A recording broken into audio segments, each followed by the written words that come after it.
Association દ્વારા સસ્તા અનાજની દુકાનો બંધ કેરોસીનનો જથ્થો પુનઃ ચાલુ કરવામાં આવે તે બાબતે મુખ્યમંત્રી તેમજ કલેક્ટરને લેખિતમાં જાણ કરવામાં આવી। હાલ ગુજરાત રાજ્યની તમામ સસ્તા અનાજની દુકાનો તથા સેવા સહકારી મંડળીઓમાં કેરોસીન જથ્થો બંધ કરવામાં આવેલ છે, જેના લીધે ગરીબ તથા મજૂરી કરતા કામદારો કે જેઓ રાંધણ ગેસ ખરીદી શકતા નથી તેમજ ગામડામાં સ્મશાનમાં અગ્નિદાહ કરવા માટે કેરોસીનની ખૂબ જ જરૂરિયાત પડતી હોય છે, જેથી ગુજરાતના તમામ રેશન કાર્ડ ગ્રાહકોને એપીએલ, બીપીએલ, અત્યોદય જેવા કાર્ડ ધારકોને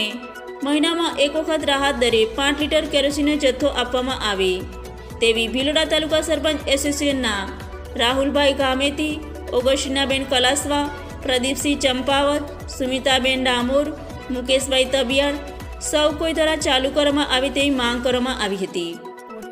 બ્યુરો રિપોર્ટ જ્યોતિકા ખરાડી, અરવલ્લી।